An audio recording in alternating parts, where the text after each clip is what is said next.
While Russian forces and media pages celebrate their victory at Bakhmut, Ukrainian forces attacked the Russian border in Belgorod. First, a Russian border checkpoint was captured, and then a string of small villages started to fall like dominoes. Is this the Ukrainian offensive we have been waiting for, or is it just a misdirection? Ukrainian President Zelensky confirmed the fall of Bakhmut from the G7 summit meetings in Japan before quickly reversing his statements and saying that Ukraine still clung on to the city. After months of brutal fighting in the Sudanese capital, a temporary ceasefire has been agreed to. All of this in today's Frontline report.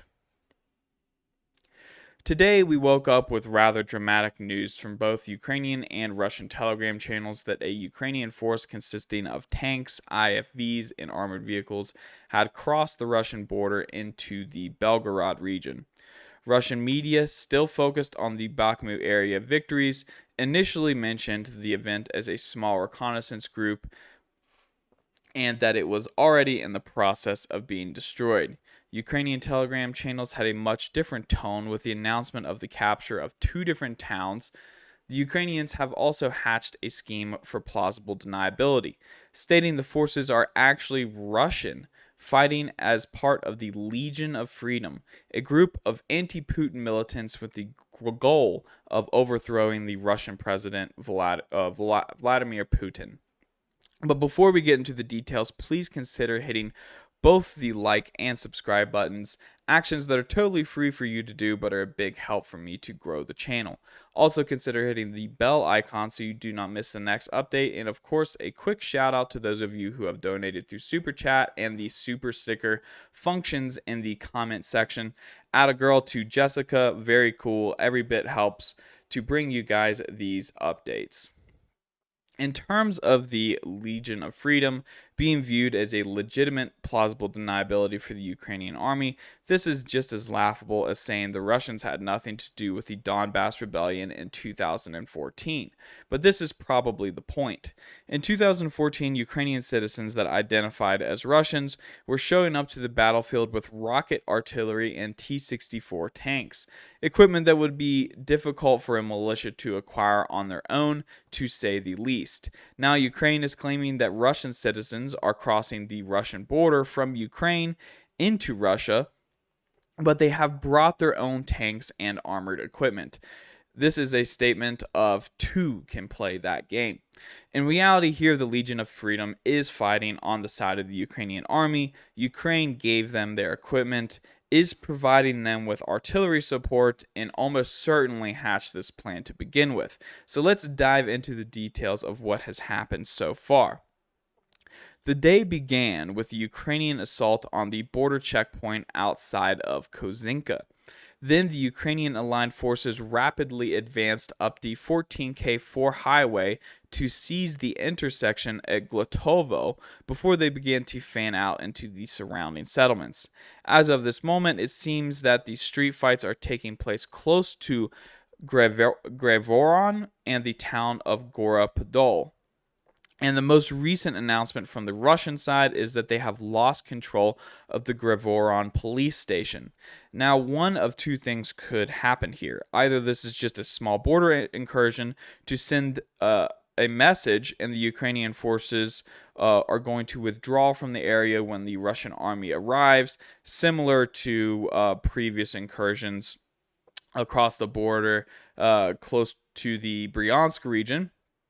Or they plan on staying and reinforcing their current position. Since the first option is pretty straightforward and frankly no fun, we will focus on the second.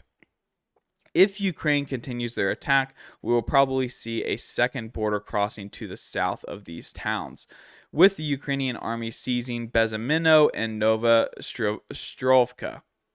Logistically speaking, this would give Ukraine a completed circuit on the local road network, allowing for an easy supply situation. At that point, the Ukrainian army can look to further forcing the dagger down the 14K4 road to Belgorod and complete the capture of Grevoron and begin to move on to Golovchino. But for this to work, time is of the essence. Russian aviation is already bombing Ukrainian positions in the lost towns, and there is certainly some rapid reaction forces of the Russian army already on the way to the area.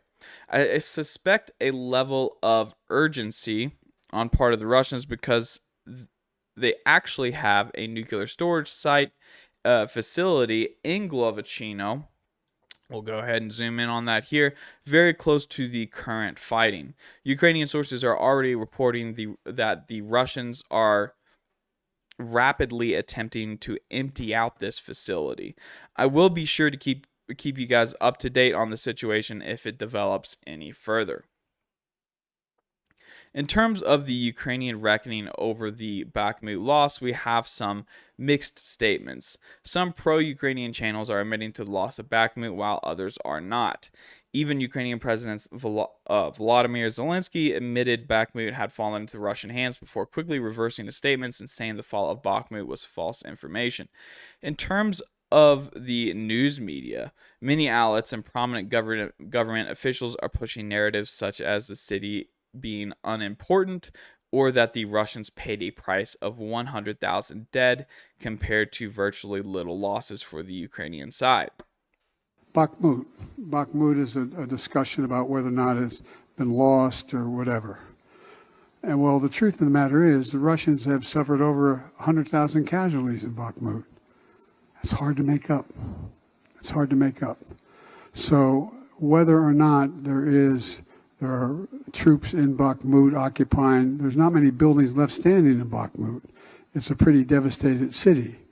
But they have been able to move in a direction that they've been able to lock down an awful lot of the Russian forces, including the Wagner group.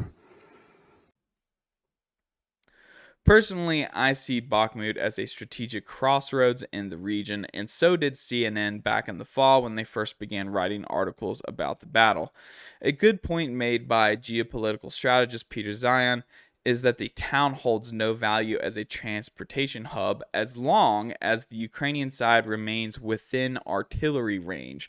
So the Russians won't see a true strategic advantage in the area until they push another 15 kilometers to the west. Where I depart with Western media and their opinions is on the casualty numbers.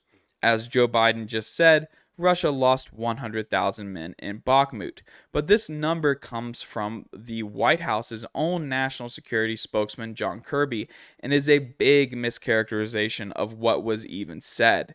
The figures based on U.S. intelligence estimates say that Russia has suffered roughly 100,000 casualties in the last 5 months around Bakhmut and other regions of Ukraine.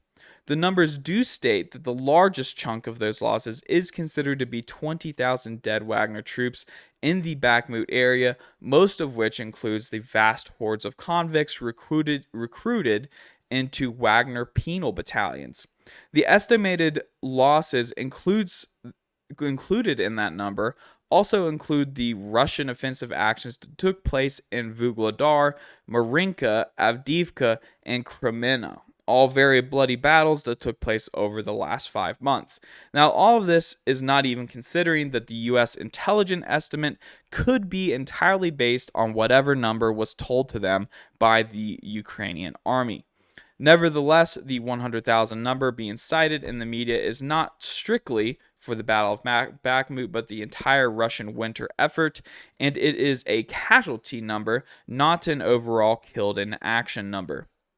I just want to say that I am not arguing in favor of the Russian army. If you ask me, considering the Russians conducted offensive actions in 5 different sectors and only achieved victory in Bakhmut thanks to the help of a mercenary contractor, I think that means the Russian winter campaign largely failed, and many of the issues that plagued the Russian military last year still exist today. That being said, I do not believe the Ukrainian army is faring much better, if at all. As a spectator, this still appears to be largely a peer-to-peer fight, with each side retaining certain advantages moving into the summer fighting season. Before we move on to the next topic, here is a peek at the entire Ukrainian battlefronts to see where the concentrations of fighting and activities have been over the last day. This is a very different view than we're typically used to. Now, we're going to go ahead and move on to another part of the world, talking about Sudan. I put out an independent video on this topic earlier in the month. The front lines in Khartoum, where the main clashes have been happening, have changed drastically. And I apologize. It appears I'm clicking on the wrong things here.